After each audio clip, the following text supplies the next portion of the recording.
dia a todos. Uma grande alegria poder voltar a falar aqui na nossa comunidade, depois de um tempo. Eu vou pedir para que a gente faça mais uma oração e pedir que Deus fale ao nosso coração, tá? Hoje é a última mensagem dessa série, Surpreendidos pelo Amor, e hoje eu estarei falando Surpreendidos pelo Amor na Rejeição, tá bom? Vamos orar? Senhor, muito obrigado, Pai, por cada vida aqui presente. Nós queremos te agradecer, Pai, pela semana que o Senhor nos deu, por tantas e tantas coisas que o Senhor mesmo tem feito em nossa vida. São tantas bênçãos, Pai, que nós não merecemos, mas pelo fato do Senhor ser um Deus gracioso, o Senhor tem, ó Pai, constantemente derramado graça e mais graça sobre a nossa vida. Sabemos que diante da Tua santidade, da Tua grandeza, se fosse mesmo para o Senhor exigir a perfeição que a Tua palavra, que a Tua lei exige, Pai, nenhum de nós teríamos chance. Obrigado porque o Senhor não nos rejeitou, mas o amor que o Senhor teve para com cada um de nós foi tão grande, que quem o Senhor rejeitou foi o Teu Filho na cruz, em nosso favor. Obrigado porque a Tua palavra está recheada de porções que nos mostram isso. E faça com que nessa manhã, Pai, todos nós possamos ter essa percepção da Tua graça, da Tua misericórdia sobre a nossa vida. E nós queremos agradecer ao Senhor pelo maior presente que o Senhor nos deu, o Teu Filho, nosso perfeito Salvador. Em nome de Jesus, Pai. Amém. O texto que eu quero refletir com vocês é um texto que talvez muitos conhecem, né? E para muitos, inclusive, é um texto que muitas pessoas, quando leem, ficam até meio perdidos, que não entendem, né? Chega uma altura que Jesus vai conversar com essa mulher do texto e Jesus fala algo para ela que muitas pessoas não entendem, tá? Então é Marcos capítulo 7, dos versículos 24 ao 30. Diz aí o texto, versículo 24. Quem trouxe Bíblia e quiser manter a Bíblia aberta, quem não trouxe, não tem problema, o texto está aqui no slide, tá? Diz assim: levantando-se, partiu dali para as terras de Tiro e Sidom. Tendo entrado numa casa, queria que ninguém o soubesse. No entanto, não pôde ocultar-se. Porque uma mulher cuja filhinha estava possessa de espírito imundo, tendo ouvido a respeito dele, veio, prostrou-se-lhe aos pés. Versículo 26. Essa mulher era grega, de origem cirofenícia, e rogava-lhe que expelisse da sua filha o demônio. Mas Jesus lhe disse: deixa primeiro que se fartem os filhos, porque não é bom tomar o pão dos filhos e lançá-lo aos cachorrinhos. Ela, porém, lhe respondeu: sim, Senhor, mas os cachorrinhos debaixo da mesa comem das migalhas das crianças. Então lhe disse: por causa desta palavra, podes ir, o demônio já saiu de tua filha. Voltando ela para casa, achou a menina atirada sobre a cama, pois o demônio a deixara. Olha só, gente. Conforme o texto aqui que lemos, o versículo 24, ele começa nos informando que Jesus, ele foi para as terras de Tiro e Sidom. E o texto diz que Jesus, ele faz o quê? Ele entra em uma casa e ele queria que ninguém soubesse que ele estava lá. Ele vai para as terras de Tiro e Sidom, entra numa casa, e a intenção do Senhor era que ninguém soubesse que ele estava lá. Vejam então, Jesus foi para essa terra de Tiro e Sidom, que o texto nos mostra, e aqui é importante eu lembrar algo aqui, para fazer sentido aqui, tá? Que essas Tiro e Sidom eram territórios de pessoas gentias, ou seja, de não judeus. E Jesus se retira para lá um pouco. E a intenção dele, então, era que ninguém ficasse sabendo que ele estava ali. Por quê? Porque a palavra de Deus nos mostra, nos evangelhos, obviamente, que Jesus, ele gastara todo o seu tempo fazendo o quê? Trabalhando. Ele gastara todo o seu tempo ministrando em províncias de pessoas judias, né? De judeus. E isso atraiu ao Senhor Jesus imensas multidões. E essas multidões não davam sossego para Jesus. Aonde Jesus ia, tinha uma enorme quantidade de pessoas o seguindo. A ponto do Evangelho de Marcos nos informar que a multidão afluía de tal modo que Jesus e os discípulos não podiam nem comer. Tamanho era a demanda do Senhor Jesus. Por isso, então, que Jesus, ele faz o quê? Ele sai das províncias ali dos judeus e ele vai para o território de gentios, que é para a terra de Tiro e Sidom, para fazer o quê? Para poder descansar um pouco. E eu pergunto, essa estratégia de Jesus funcionou?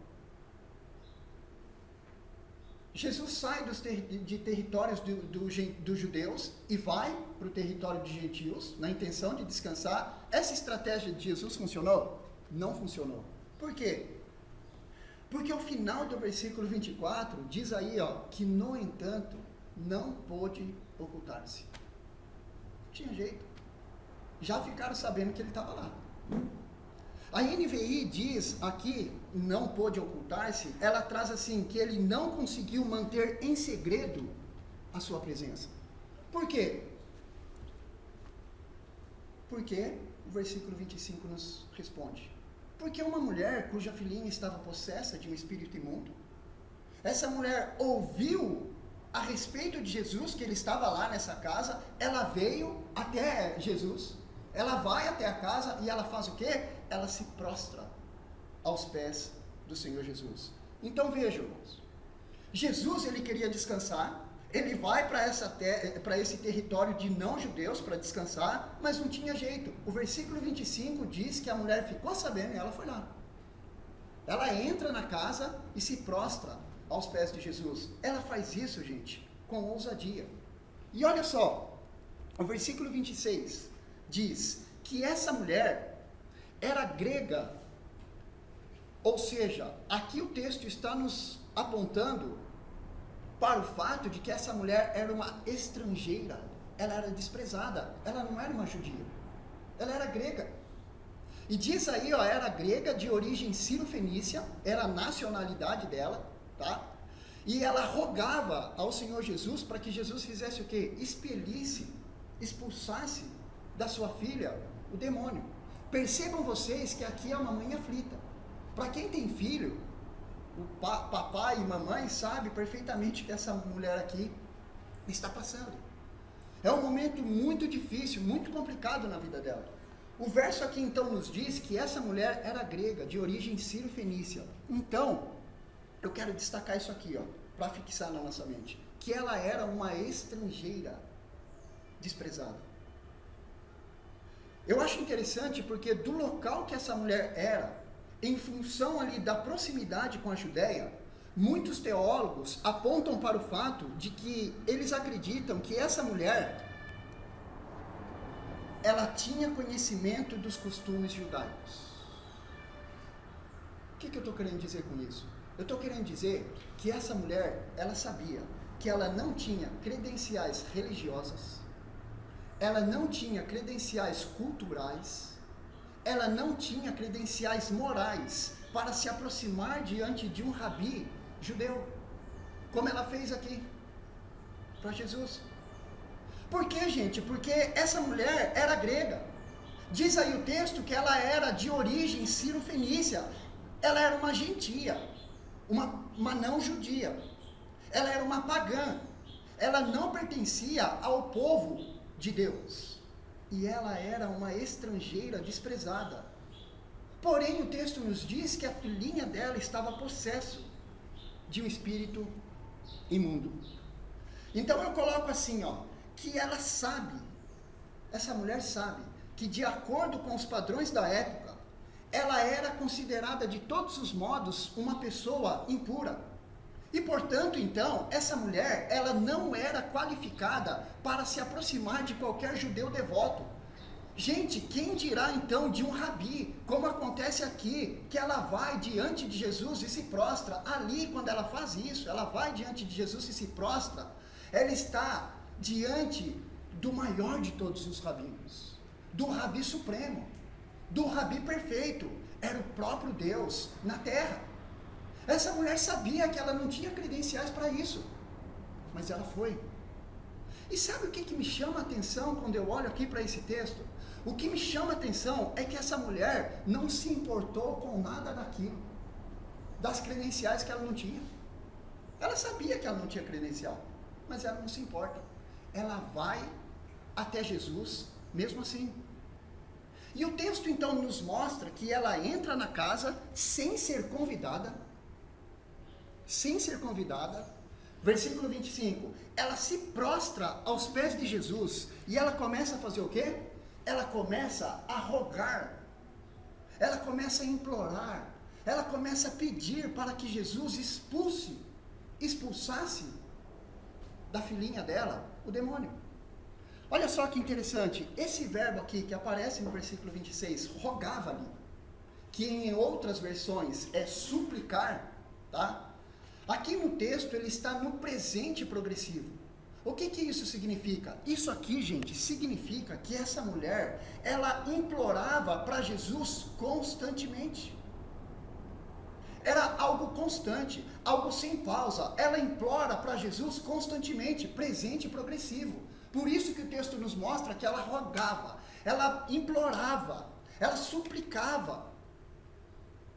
É uma mãe aflita, é uma mãe que está com uma profunda dor no coração, porque ela está vendo a filhinha sofrendo. O texto nos mostra que nada, nem ninguém consegue deter essa mulher. Essa mesma passagem tem em outro evangelho, que está no capítulo 15 do evangelho de Mateus. Mateus narra esse mesmo acontecimento, trazendo outras palavras, tá? E olha só, lá no capítulo 15, Mateus diz, no versículo 23, que quando a mulher fez isso, ela chega diante de Jesus, mesmo sem ser convidada, ela implora, ela se prostra. Mateus nos informa que os discípulos fizeram, sabe o quê? Os discípulos, eles pediram para que Jesus mandasse essa mulher embora. Os discípulos eram judeus, os discípulos sabiam que ela era grega, que ela não tinha as credenciais que precisava ter. Os discípulos olham para ela com desdém e falam: Jesus, despede essa mulher. O que essa mulher está querendo? Mas essa mulher, mesmo com essa rejeição dos discípulos, essa mulher, ela continua a suplicar a Jesus. Ela não aceita um não em resposta à sua súplica. Ela vai. Ela continua ali rogando para Jesus. E aqui eu quero chamar a atenção de vocês para um fato que Jesus fez, conforme o próprio Mateus. Quando essa mãe, ela suplica. Então olha só, essa mulher está aflita, ela está precisando de ajuda, e ela pede ajuda para quem realmente podia ajudá-la. Ela foi na pessoa e na fonte certa, Jesus. Ela não se conforma de ver sua filha sendo destruída. E o que ela fez então? Ela entra na casa, como eu disse, mesmo sem ser convidada, ela se prostra aos pés de Jesus e começa a rogar, pedindo que Jesus expelisse da sua filha o demônio. Ela então suplica, ela implora para Jesus constantemente. E qual foi a atitude de Jesus quando a mulher fez isso? Gente, sabe qual foi a atitude de Jesus quando a mulher fez isso? É Mateus que diz. Mateus fala que Jesus não lhe respondeu palavra. Marcos não fala isso, Mateus fala. Agora pensem comigo, gente.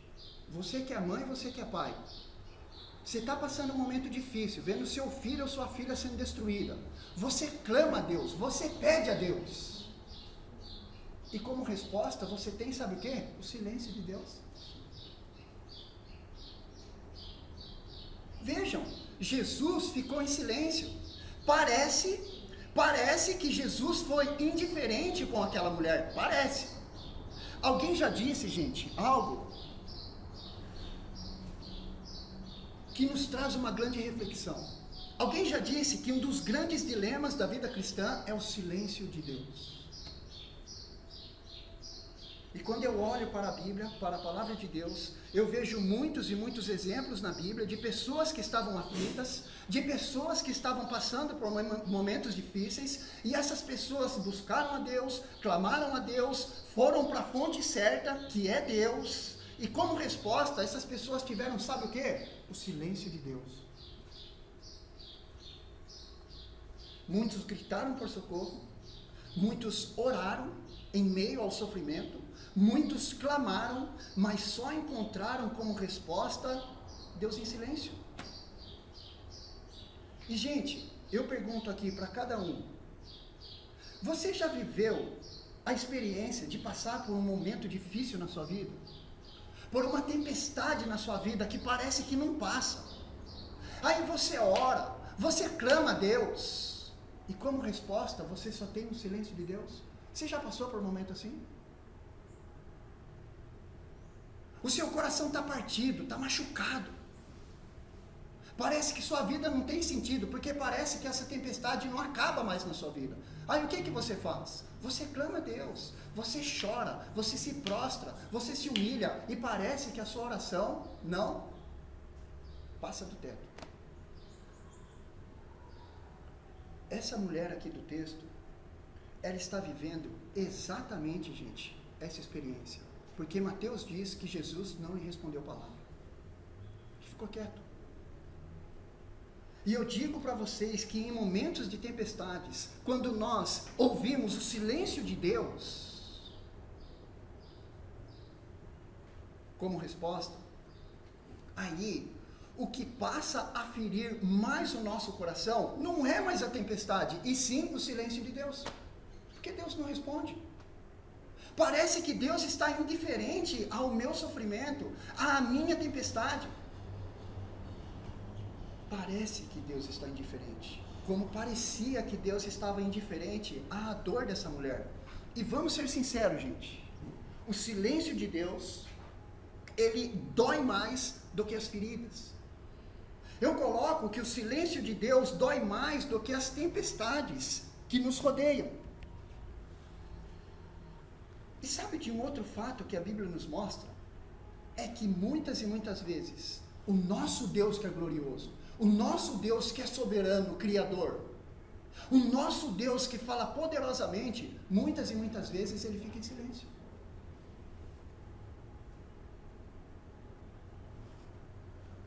Mas eu quero dizer para você que o silêncio desse Deus santo e perfeito é pedagógico. O que eu estou querendo dizer com isso? É que o silêncio de Deus, gente, é para nos ensinar alguma lição. Não é porque Ele está indiferente, não é porque Deus não está nem aí com a sua dor. A Bíblia diz que Ele se compadece conosco. Ele sente a mesma dor que nós sentimos, porque Ele conhece a nossa natureza. Então, quando Deus fica em silêncio, é para nos ensinar verdades profundas. Então, olha só, o texto nos mostra que Jesus chegou um momento que ele rompeu o silêncio com aquela mulher. E eu pergunto, qual é a resposta que Jesus deu para aquela mulher, uma mãe aflita, que se prostrou aos pés dele implorando? Qual foi a resposta de Jesus? Olha só, Jesus rompendo o silêncio. Versículo 27. Jesus disse para ela assim: deixa primeiro que se fartem os filhos, porque não é bom tomar o pão dos filhos e lançá-los aos cachorrinhos. Muitos olham para mim e fazem assim: o que isso aqui tem a ver, né? Parece que não teve sentido. A mãe está aflita, a mãe está clamando para que Jesus expelisse da filhinha dela o demônio.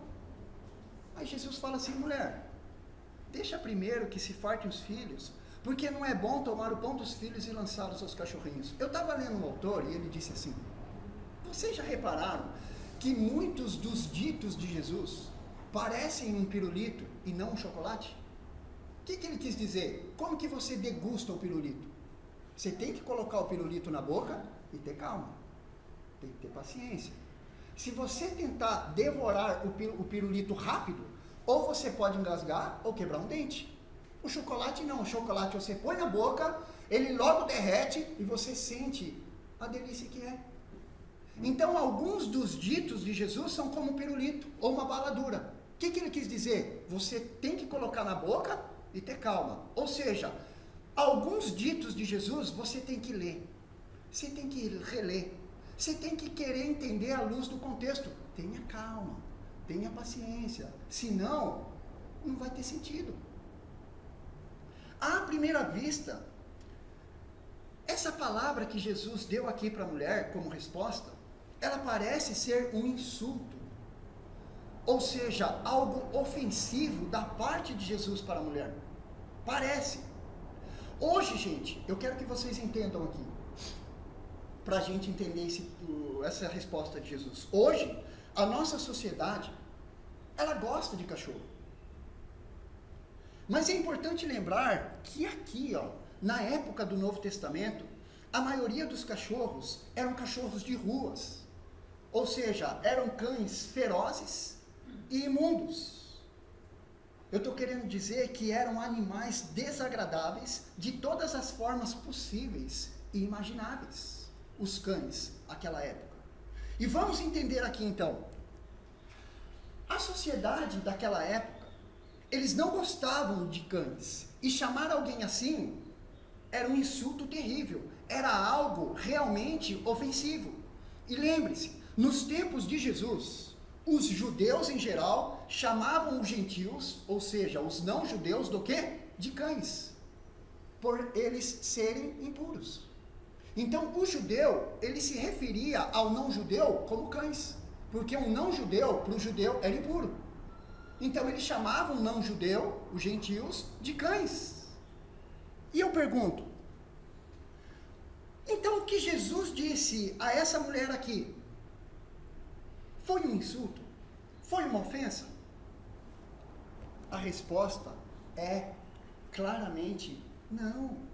Jesus, gente, não ofendeu essa mulher. Na verdade, o que Jesus disse para essa mulher foi o quê? Foi uma parábola. Foi uma parábola.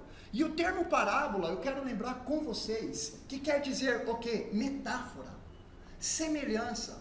É isso aqui que significa o que Jesus disse para essa mulher aqui. Ele usou, na verdade, uma ilustração da vida diária daquele tempo, que não tem nada a ver com os cães, e sim com os cachorrinhos. É o termo que ele usa lá.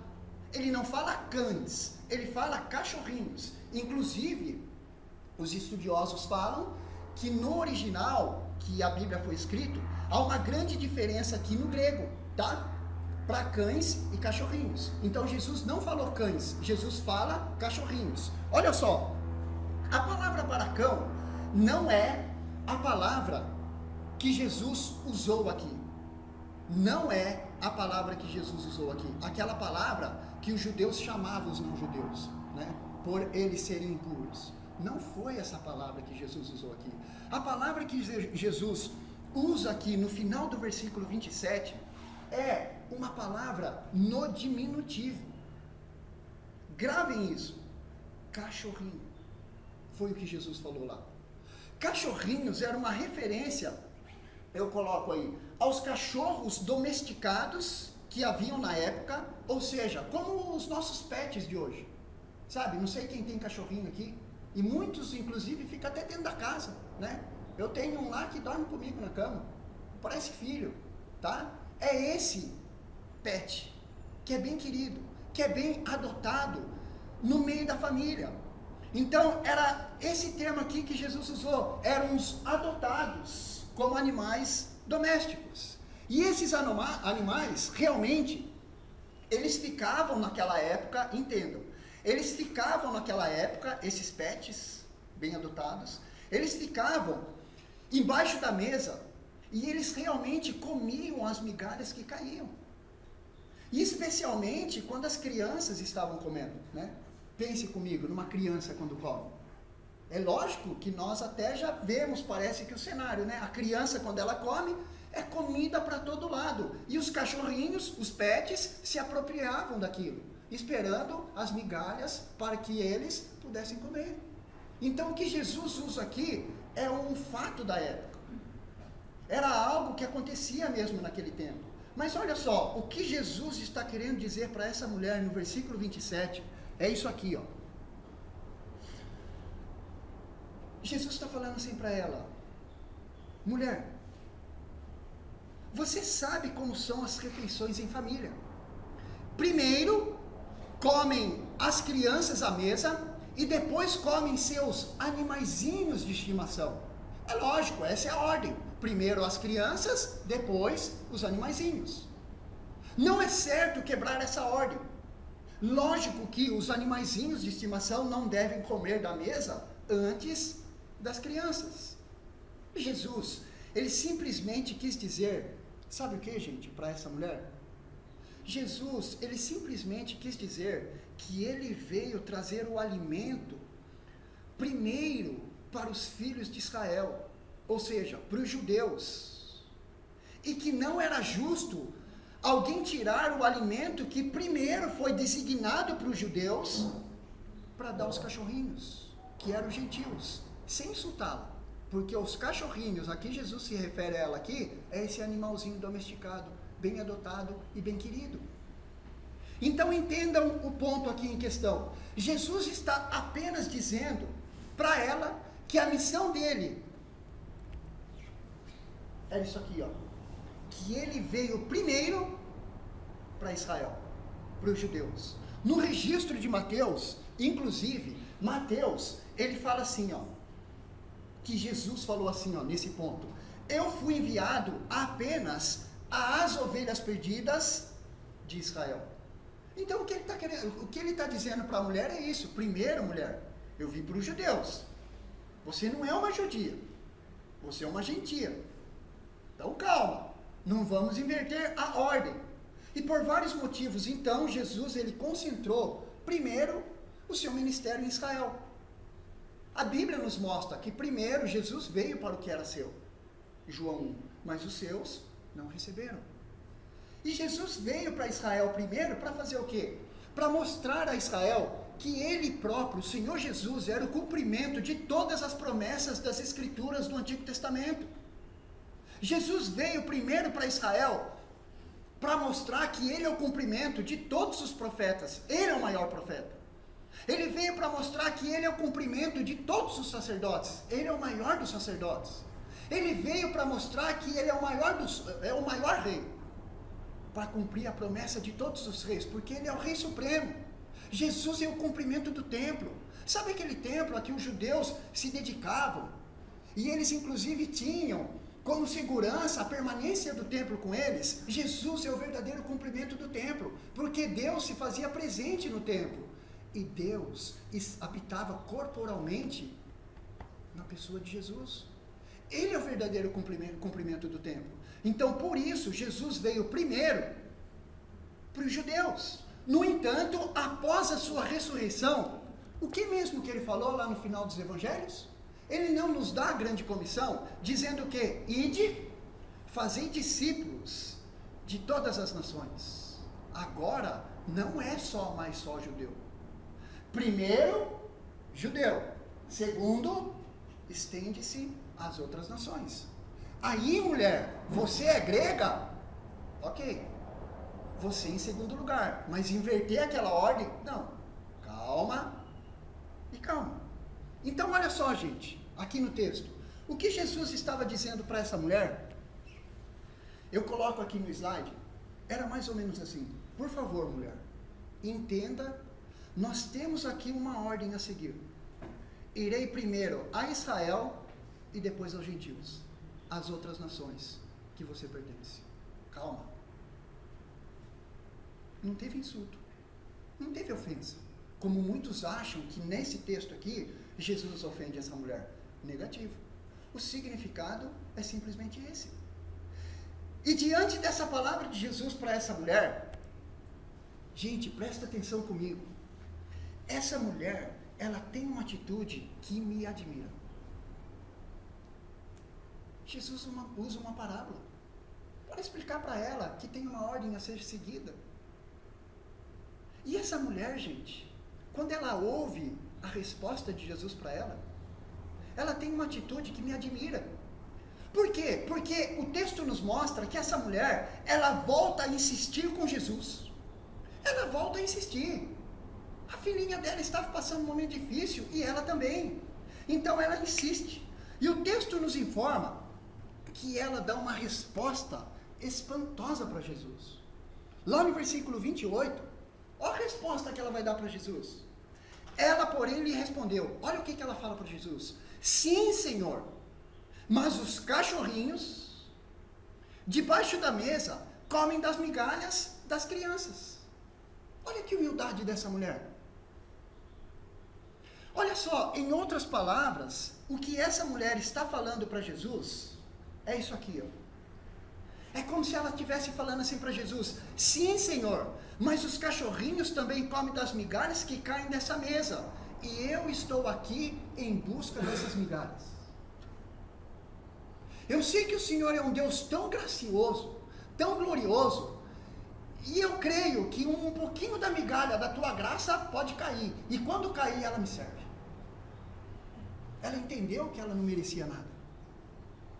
É uma mãe que está com o coração machucado. E Jesus contou a ela uma parábola, ela entendeu, e ela não somente entendeu a parábola que Jesus contou para ela, mas ela também aceitou a parábola. Realmente, Senhor, dentro dessa ilustração, eu sou um cachorrinho. Eu não pertenço à nação de Israel. Ela entendeu a parábola e respondeu para Jesus, dizendo mais ou menos assim: certo, Jesus, eu compreendo completamente o que o Senhor acabou de falar dentro dessa parábola. Eu não sou da nação de Israel, eu não adoro o Deus de vocês, dos israelitas, portanto, não tenho lugar a essa mesa. Eu entendo isso perfeitamente. Gente, isso não é incrível, a postura dessa mulher? Ela não decreta, ela não exige. Ela sabe que ela não tinha credenciais que precisava ter para se aproximar de Jesus. E ela se humilha assim. O que me chama a atenção é que essa mulher, ela não toma a parábola que Jesus usou como uma ofensa. Pelo contrário, sabe o que essa mulher acaba fazendo com essa parábola de Jesus? De forma sábia, ela diz assim para Jesus em outros termos: Jesus, a sua parábola, a sua ilustração me serve. Sabe por quê? Porque eu compreendo que os cachorrinhos debaixo da mesa comem das migalhas das crianças. Essa sua ilustração, Jesus, essa sua parábola me serve. Ela entende e aceita.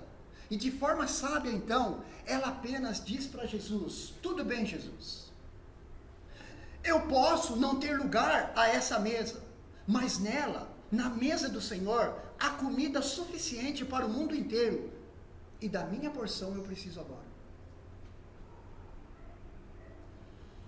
Gente, quando eu leio esse texto, essa mulher, ela entendeu o propósito do Messias de Israel melhor do que o próprio povo de Israel.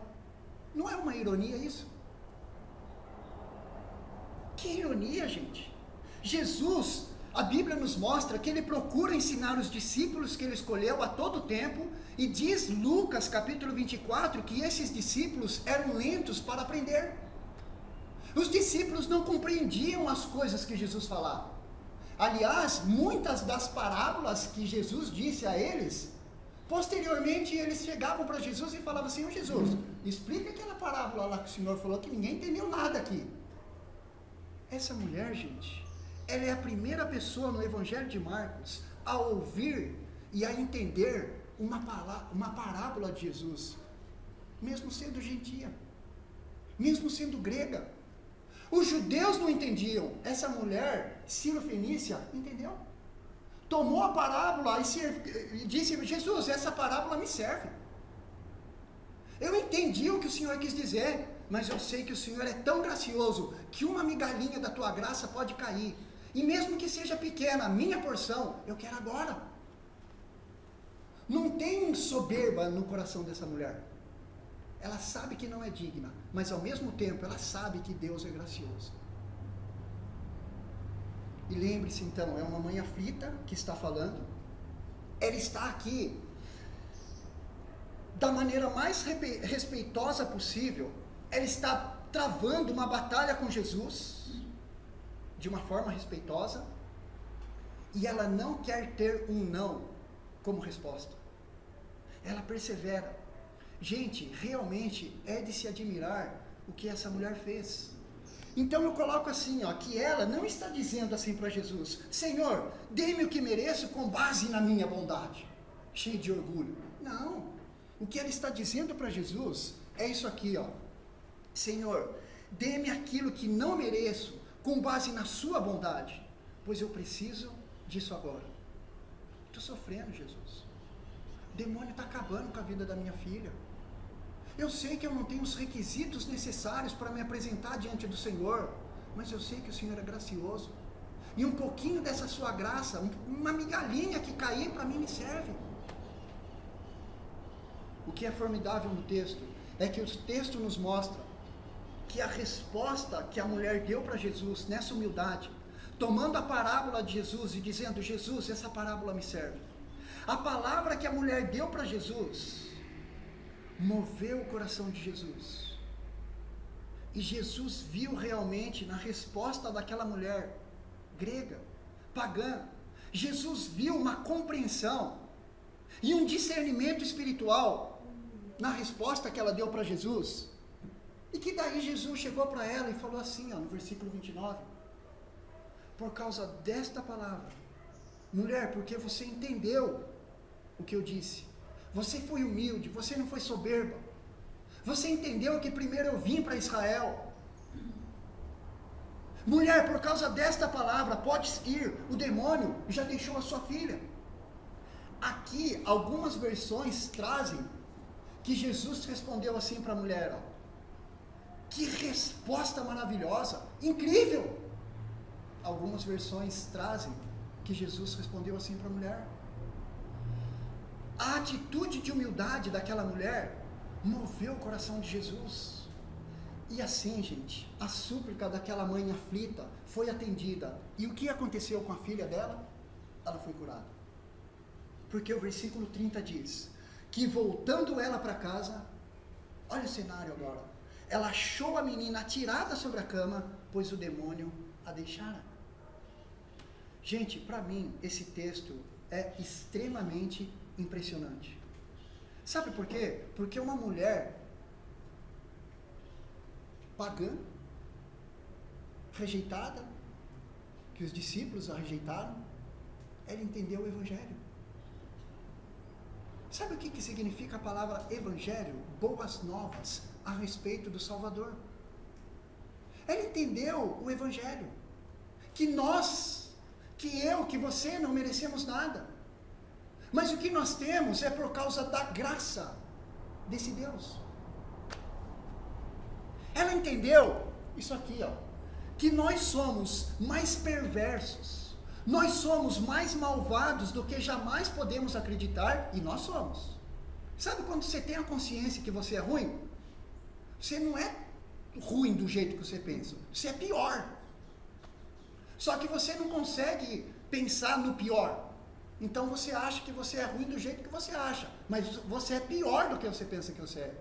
Então ela entendeu que nós somos mais malvados do que nós jamais podemos acreditar, mas ao mesmo tempo, nós somos o quê? Mais amados e aceitos do que jamais ousamos esperar. Olha o contraste. Então essa mulher, ela não se mostra orgulhosa demais para aceitar o que o Evangelho diz acerca do fato dela não ser digna, dela não ser merecedora. Na verdade, gente, essa mulher, ela sabia que ela não era digna. Ela tinha conhecimento claro que ela não era merecedora. Com certeza ela conhecia os costumes judaicos e ela sabia que ela não tinha credencial nenhuma para fazer o que ela fez, mas ela fez. Ela sabia que ela não tinha aquelas credenciais religiosas, culturais, morais, para se aproximar diante do maior de todos os rabis. sabia. Ela tinha consciência que, de acordo com as leis, com as normas lá da época, ela era considerada de todos os modos uma pessoa impura, uma pessoa rejeitada, desprezada, e portanto aquela mulher, ela tinha consciência clara que ela não era qualificada para se aproximar de qualquer judeu devoto. Quem dirá, como eu já disse, do maior de todos os judeus, o Senhor Jesus. Ela sabia que, conforme os padrões da época, ela era uma estrangeira desprezada. Agora, deixa eu chamar a sua atenção para um fato extremamente importante aqui, já caminhando para o final. Sabe todas essas qualificações negativas que essa mulher estrangeira tinha?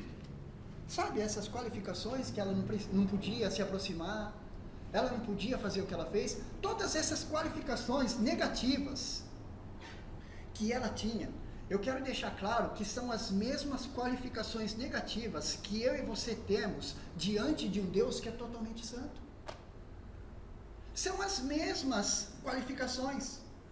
Por causa do meu e do seu pecado, nós também não somos dignos, nós também não somos merecedores, e à semelhança dessa mulher, eu e você também não temos aquelas credenciais religiosas, nós não temos as credenciais culturais e muito menos as credenciais morais para nós nos aproximarmos diante de um Deus justo e santo.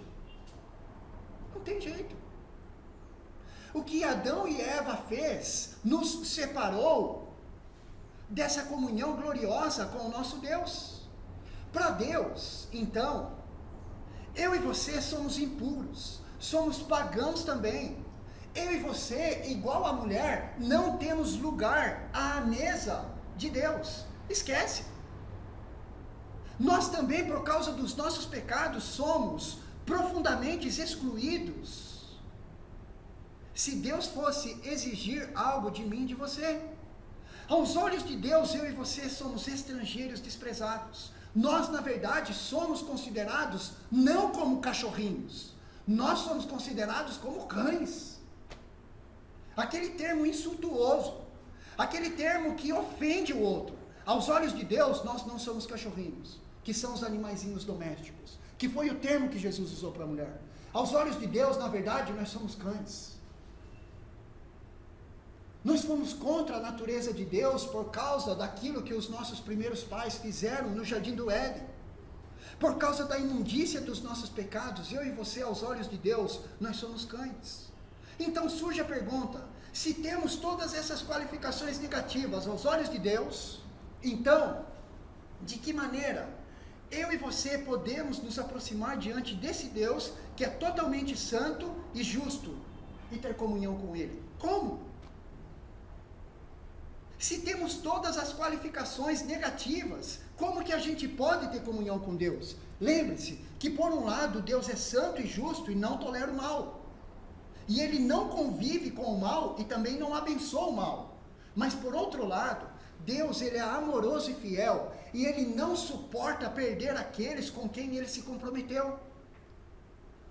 Olha a graça, olha a bondade desse Deus que nós servimos. Então, aqui surge uma tensão. Nós não temos as qualificações necessárias, a semelhante da mulher, mas ao mesmo tempo Deus é gracioso. E se Ele se comprometeu com o seu povo, Ele há de resgatar esse seu povo. Como nós podemos nos aproximar diante de Deus? Como então resolver essa tensão? Só há um jeito, gente, de resolver essa tensão. E a forma que Deus resolveu essa tensão foi quando Ele moeu a pessoa do seu filho no Calvário, lá na cruz. A cruz explica de uma forma clara para a gente como que Deus resolveu essa tensão enorme. Se eu e você não temos as credenciais que precisa ter para se aproximar diante de Deus, e aí surge a tensão então, porque Deus é santo e ao mesmo tempo gracioso, a única forma que Deus resolveu essa tensão está aqui. Ali, nesse gesto, na cruz, o nosso perfeito Salvador, quando Ele morre pelos meus e pelos seus pecados, sabe o que acontece ali? Ali na cruz, o meu e o seu pecado foi imputado, ou seja, foi colocado sobre Ele. E a justiça dele foi imputada, foi colocada em nós. É uma via de mão dupla. Os nossos pecados foram colocados nele, e a justiça dele foram imputadas, foram colocadas em nós. É a doutrina da justificação, é a doutrina da imputação, essa via de mão dupla. Ali na cruz, gente, a Bíblia nos fala em 2 Coríntios, capítulo 5, versículo 21, que ali na cruz, sabe o que Deus fez?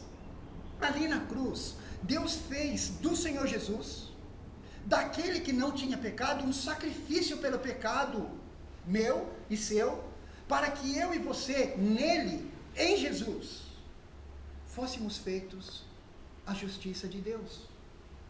Foi ali na cruz que Deus despejou toda a sua ira do seu povo na pessoa do seu filho. Foi ali na cruz do Calvário que Deus, ele satisfez tanto a justiça, porque o pecado realmente foi punido, e ali ele satisfez a fidelidade e o amor, porque agora ele pode nos aceitar e nos perdoar, mesmo eu e você não tendo aquelas qualificações positivas que precisavam ter. Mas hoje ele nos aceita na sua presença por causa desse gesto, porque o filho dele foi moído na cruz. E mais, gente, Romanos capítulo 3, versículo 26, a Bíblia é clara em nos afirmar que é somente por meio da cruz que Deus pode fazer, sabe o quê? Que ele pode ser justo e justificador daquele que tem fé em Jesus. O que eu quero falar para vocês aqui? Nós precisamos centralizar o nosso perfeito Salvador em toda a nossa vida. Ter aquela mesma postura que a mulher teve. Senhor, eu sei que eu não mereço. Eu não tenho as credenciais que eu necessitava ter para me apresentar diante do Senhor. Mas ao mesmo tempo, Senhor, eu sei que o Senhor é um Deus gracioso. E uma migalhinha da tua graça me serve. A cruz, gente, foi o único recurso para que essa tensão, então, fosse plenamente resolvida. Eu digo que ali na cruz, sabe o que Deus fez? Deus vestiu Jesus com o nosso pecado. Teve uma roupa para Jesus ali. Ele foi vestido ali, com o meu e com o seu pecado. E eu termino dizendo que ali na cruz, o perfeito Salvador, ele foi lançado fora, e ele foi tirado da mesa sem uma migalha sequer. Ali ele sofreu, ali ele morreu, ali teve horas e horas de agonia, e ali realmente ele foi tirado da mesa sem uma migalha sequer, para que nós que não éramos filhos, pudéssemos nos tornar filhos. Ali na cruz ele foi rejeitado. A Bíblia nos diz que Jesus disse assim, Deus meu, por que me desamparaste? Na cruz ele foi desamparado pelo próprio Pai. Mas sabe por que Jesus foi desamparado ali na cruz? Para que eu e você pudéssemos ser aceitos. Dizendo de uma outra forma, gente, ali na cruz, o Senhor Jesus, ele teve que se tornar um cão, para que nós pudéssemos nos tornar filhos e sentar à mesa de Deus. Ali na cruz, o Senhor Jesus teve que se tornar um cão, para que nós, os verdadeiros cães, pudéssemos ser trazidos à mesa da comunhão. Gente, que Deus nos dê sabedoria, para a gente viver no nosso dia a dia, fazendo o quê? Centralizando Jesus na nossa vida, tendo a postura humilde que a mulher teve, reconhecendo sim, que não merecemos nada, mas sempre lembrando que alguém foi tirado fora, em nosso favor. Ali na cruz, ele teve que se tornar um cão, para que os verdadeiros cães se tornassem filhos, pela fé nele. Abaixe a sua cabeça, e eu já vou fazer uma oração, para terminar o nosso tempo aqui. Senhor, queremos te agradecer, Pai, pela obra gloriosa do teu Filho, Senhor. Obrigado porque a nossa vida, ela tem sentido, Pai. Obrigado porque o Senhor nos amou tanto, e a maior prova de que o Senhor nos ama está na cruz. O Senhor mesmo disse que ninguém tem maior amor do que o Senhor Jesus, de dar a alguém a vida em favor dos seus amigos. A tua palavra diz que o Senhor prova